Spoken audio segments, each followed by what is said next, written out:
let's get into our first topic then. And should we axe benefits for young people who refuse training or apprenticeships? Get your calls in for this one now. It's part of a plan to get 18 to 21-year-olds back into the workplace. Now, the plan will see councils seek out hundreds of thousands of young people who are currently unemployed or off sick to offer them help in finding a job or, in fact, training. Now, 1 in 8 young people are not in education, employment or training. And there has been a big rise in the number of those who are claiming disability allowance due to long-term sickness. So, will this new plan work, or do you think maybe it's a little too harsh?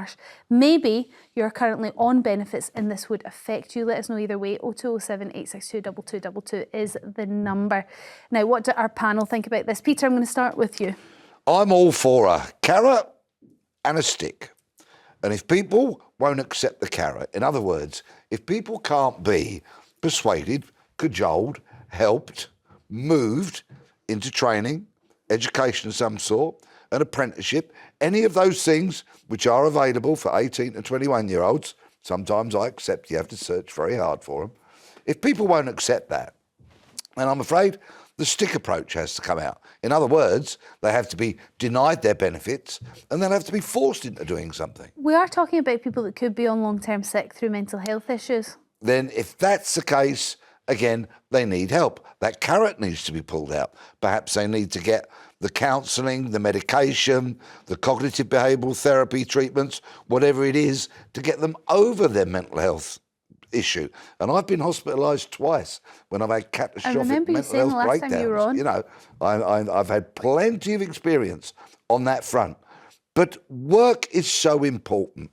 Training is so important for somebody's sense of self-worth, to have a place in the world, to contribute, and of course, to meet other people and develop a social life. And actually, if you are suffering from something like depression, maybe work is the very thing you need. Even if it's not your heart's desire, it's not the job of a lifetime, just to have that routine of getting up every day and having somewhere to go and being useful could help. Oh, without doubt. I definitely had post-ankle break agonies this morning, but I've come on the Storm Huntley show, put on my lethal heels, and they're very nice, my ankle is no longer throbbing. What is that? Explain that extraordinary placebo effect of being around you, Storm. Well, there is a distraction element. There is even a distraction. To pain. Doctor stage, they call it. However, if you conversely said on that former ankle break, I want you to walk up and down an Amazon warehouse for 12 hours and be paid the minimum wage, which is considerably less if you're, of course, in this younger age bracket, my ankle might have the reverse reaction. What worries me, and it's always in the detail, you have to go out around, and by the way, this has been kept pretty loose at the moment. Yeah, it's concerning, I agree, that nearly 1 million young folk are out of contact with any kind of system that might encourage engagement, whether it be educational or employment. And it's worth saying, it doesn't, actually, not all of these individuals may be on benefits. There are some, I don't know what they're living off, parents' money, I have no idea. This is what concerns me. Now, I don't know about you two, maybe you had a plain sailing experience after your tertiary or secondary education into the workplace, but I definitely came out of university with debt, but nothing like young people today, and had a lost year, a year in the wilderness, where it felt like there were a series of brick walls staring me in the face. Because I come from, just going to own my own privilege here, the middle classes. I lived in a weird vicarage in Richmond for very low rent. And, you know, by hook or by crook, I spent a bit of time out of the system, worked out where I wanted to go. If you're someone who doesn't have that financial backing and the state says, unless you go and work in that warehouse tomorrow with your poor mental health or bad ankle, we're going to take away, I think it's £70 or something insane per week, the job seekers allowance, then that really could be the difference between slightly problematic mental health and you know, spiralling downwards. Okay, I understand the giving, I was about to say children there, but giving young people, because they are not children, giving young people an option of a bit of time to seek out a vocation that they're really passionate about and they really want.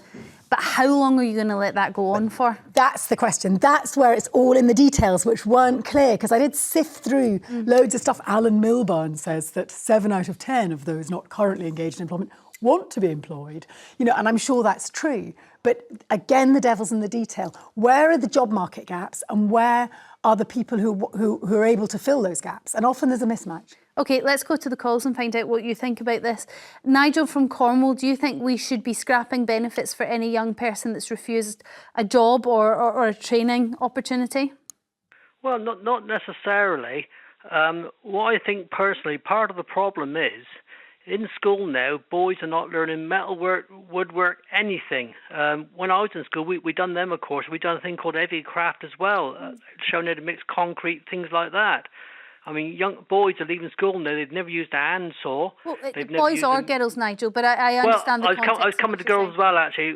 Boys never used a handsaw or a file. On the other hand, girls, there's no sewing in school anymore. No domestic science, cooking, or home economics, whatever you call it. Nigel, they're leaving school. I love Nigel. Yeah, I think your view on that might be a little out of date, and that might be why it's not happening. But if you were to say to me that there isn't any practical skills in schools for pupils because both boys and girls may not be as academically attuned, they may be much more hands-on and practical in their capabilities. And what really sort of gets them excited? They may like, plumbing or woodwork or whatever. And maybe that's what we need. We need more opportunities in school to learn those sorts of skills so that they can leave school with, I suppose, a bit of experience and maybe get an apprenticeship easier. I suppose that's what you're getting at, Nigel. Yeah, that's right. That's what I'm getting at, really. They're not learning any practical skills. I mean, I know youngsters, and they just don't seem to have any interest in anything. I mean, I do think there is home economics. I know some schools still do that, and there is some DT, woodwork. Yes. Design and technology is where it's at, Nigel. You should see the stuff that clutters up my home. Wheels that go round quite pointlessly, made by a girl, no less. Can I say girl anymore? Apparently the word's gone out of fashion. I think if you're referring to somebody under the age of 16, girl is perfectly fine. She's 16. Oh, that's fine. We're skating on thin ice. Anyway, definitely not a lady, by the way. I don't like lady. Lady? Anyway, it's off-air conversation. We're coming on to gender neutral later. Nigel, I think you make a good point, but apprenticeships are going to be part of this package that's coming under Kendall's sort of Mary Poppins bag of bounty. But I don't think we're going to see as much stick as the headlines suggest. We had more stick under the Conservatives. It didn't work. It's counterproductive. Nigel, thank you very much for your call. Sorry, you wanted to come in there. Yeah, and we also have to cater for the young people who are not academic, but not necessarily very practical either. And I fell into that gap. And consequently, I got a job, funnily enough, in a warehouse when I left school at 16. And that gave me a set of skills. It was lifting and carrying, fetching and carrying. There's a bit of both in that. There's a bit of practical hands-on work and a bit of mental work. I wasn't on the tools. There was no tools involved or any of that kind of stuff. I was just picking and shoving and carrying and fetching and all that kind of stuff. Did you get paid more if you were on the little forklift truck? And I loved it. I absolutely loved it. Built up a fabulous working relationship with many of the women who worked in Woolworths. It was in Woolworths, and the men, and it was so good. So we need to cater for all, but to reinforce this message to young people that doing something constructive is good for the soul and the pocket. I do want to get back to the calls, but do you think there's a snobbery around young people? Because I think sometimes the older generations look at the young people and think, well, you think you're too good for these jobs that we all started out doing. Like you're too good to make the tea in the office. There is a problem with some of the younger generation who have almost an entitlement for certain things. And I speak to a great friend of mine who runs an apprenticeship scheme. And a lot of the kids have got this kind of, well, why should I come in 5 days a week? I do understand. Why can't I have a 3-hour lunch? And those kind of things have to be earned, those kind of things, I don't know if over anybody... many years. What job do you get with a 3-hour lunch? I'll take that job any That's day. called unemployment. That's called unemployment, Storm. Fun employment. Diane from London, what's your view on this one? Do you think this is a tough stance by the government? Do you think it's a bit too harsh? I think it's totally unrealistic because they've still got to live. So they need some money, but I think the better alternative would be to offer them an incentive, like more money, to get when they've got a job and they need a lot of help to find a job. Diane, that's precisely what the last budget has tried to do by upping the minimum wage to £12.21 an hour to make work pay. That's across the board. But Diane, are you talking about offering people struggling to get a job, so those on benefits, even more than the minimum wage, in order to take the job? Yes, I suppose so. But isn't that a little bit unfair on those that used their own initiative and got the job without the government's help? Possibly, but if it gets them into work, I don't care what the whether. And you're just hoping they don't talk to each other and they don't they share their wage packets. Diane, thank you very much for your call. Sam from London, what do you think the answer is to the number and the escalating number of young people out of work? We're talking not working, not in education, not in any sort of form of training. What on earth are they doing? Morning, Storm. Hi there. And the panel. I don't know if I haven't been able to listen to the other people's views.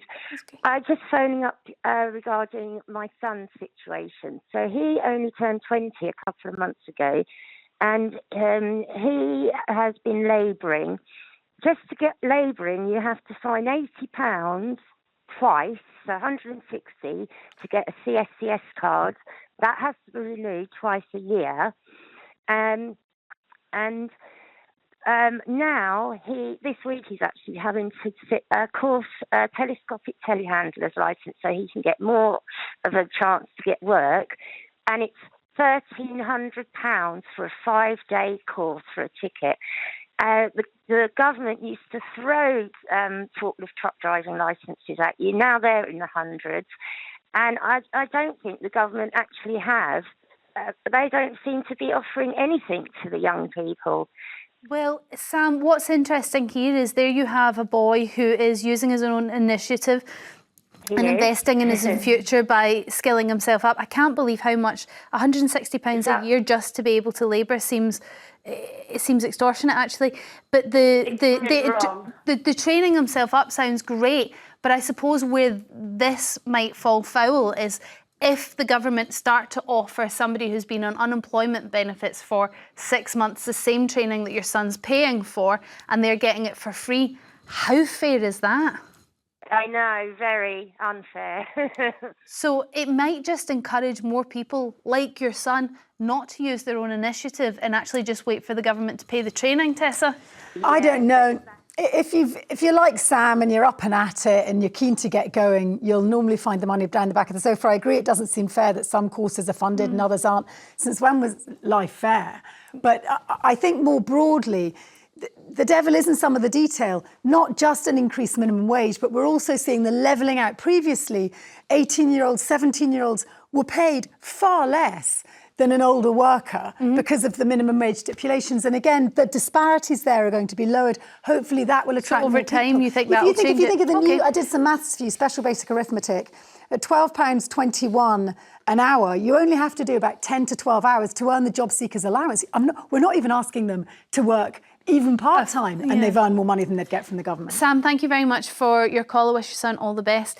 Leslie from Flintshire, what's your view on this policy the government's coming up with? We'll see the white paper in the next couple of weeks. Well, mine's a bit complicated. When I left school, we were allowed to either choose. We weren't given the choice. I loved woodwork. I loved doing joints and all that sort of stuff. But I had to do. I had to do. Home economics. Home economics instead. Oh. Which I really, really begrudged, because when I went into nursing, I went into theatre. And when you go into theatre, I did orthopaedics. And orthopaedics is based on carpentry. It's quite primitive from what I hear. Quite a lot of orthopaedics. Scarily, I'm not very good with medical type stuff in that way, so it makes me feel quite queasy. But no, I don't think, Leslie, that's the way anymore. I don't think women are discouraged from doing woodwork or girls are discouraged from. No, they're not now, but it was then. Yeah. And I think if you are offered an apprenticeship to do something, and then you then turn around and say, "Oh no, I can't possibly do that because blah blah blah," then I'm sorry, you take your benefits off you. All right. Quite agree, because there's a problem. What are we going to do with the serially bone idle? Let's not dance around the handbags here. There are people out there who are utterly bone idle, who prefer the Xbox and will not get off their sofas to get out there, earn train, work, graft. I'm sure they you're- need tackling. I'm sure you're right. There might be a percentage. I'm just hoping that percentage is incredibly small and we have a large percentage that are just looking for that job of their dreams.